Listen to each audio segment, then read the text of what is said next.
Georgia போகிறாங்க students. அப்படி அப்ராடில் போய் ஸ்டூடெண்ட்ஸோட லைஃப் ஸ்டைல் எப்படி இருக்கும்? இந்தியாவுக்கும் அவங்களுக்கும் ஒரு மிகப்பெரிய டிஃப்ரென்ஸ்லாம் சொல்ல முடியாதுங்க. ஸோ இங்கே எப்படி அவங்களுக்கு லைஃப் ஸ்டைல் இருக்கோ அதே மாதிரி லைஃப் ஸ்டைலை அங்கே நம்ம உருவாக்கி கொடுக்குறோம். யூஸ்வலாக ஃபாரின் கண்ட்ரி போகும்போது கண்டிப்பாக அவங்களோட லைஃப் சேஞ்சஸ் இருக்கும் தான். ஆனால் நம்ம இந்தியாவில் அவங்களுக்கு எப்படி அந்த சூழல் இருக்குமோ அது மாதிரியான ஒரு சூழலை உருவாக்கி கொடுக்குறோம். முக்கியமாக அவங்க தங்குற இடம், அவங்களுக்கு பாதுகாப்பு, அவங்க சாப்பிட்ற சாப்பாடு, இதெல்லாம் அவங்களோட லைஃப் ஸ்டைலில் மிக முக்கியமாக நம்ம பார்க்குறோம். அதுக்கடுத்தது அவங்க காலையில் ரொட்டீன், காலையில் எழுந்தோடனே அவங்க பிரேக்ஃபாஸ்ட் சாப்பிட்றது, காலேஜுக்கு போகிறது, அங்கே காலேஜில் இருக்கக்கூடிய கிளாஸஸ் அட்டன் பண்ணுறது. மோஸ்ட்டாக ஆஃப்டர்நூனுக்கு அப்புறம் பார்த்தீங்கன்னா உங்களுக்கு ஹாஸ்பிட்டல்ஸில் கிளாஸஸ் இருக்கும்.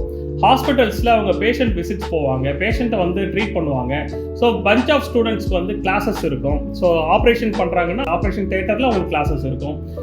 அது இல்லாமல் ஸ்டூடெண்ட்ஸ்க்கு நிறைய வெபினார்ஸ் இருக்கும். ஸோ அதுக்கு அவங்க ப்ரிப்பேர் பண்ணுவாங்க. மோஸ்ட்டாக லைப்ரரி, அவங்க காலேஜில் லைப்ரரி இருக்கிறது யூஸ் பண்ணுவாங்க. ஸோ இந்த மாதிரி நிறைய அவங்களோட லைஃப் ஸ்டைலில் ஒவ்வொரு பார்ட்டுமே ஒவ்வொரு டேவுமே ரொம்ப என்கேஜிங்காக இருக்கும்.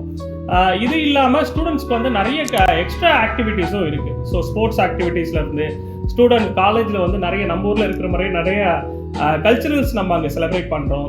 முக்கியமாக நம்ம பண்டிகைகள், ஸோ தீபாவளி செலிப்ரேஷன்ஸ் இருக்கும், விநாயகர் சதுர்த்தி செலிப்ரேஷன்ஸ் இருக்கும், ஹோலி பண்டிகை இருக்கும், ஓணம் பண்டிகை இருக்கும். ஸோ இந்த மாதிரி நிறைய செலிப்ரேஷன்ஸ் நம்ம பண்ணுறோம். ஸோ கண்டிப்பாக இந்தியாவுக்குள்ளே ஒரு யூனிவர்சிட்டியில் ஸ்டூடெண்ட்ஸ் படித்தா அவங்களோட லைஃப் ஸ்டைல் எப்படி இருக்குமோ கிட்டத்தட்ட அந்த லைஃப் ஸ்டைலை அவங்க ஃபீல் பண்ணுறாங்க. ஸோ இதெல்லாம் நம்ம ஸ்டூடெண்ட்ஸோட லைஃப் ஸ்டைலில் நம்ம பார்க்குறோம்.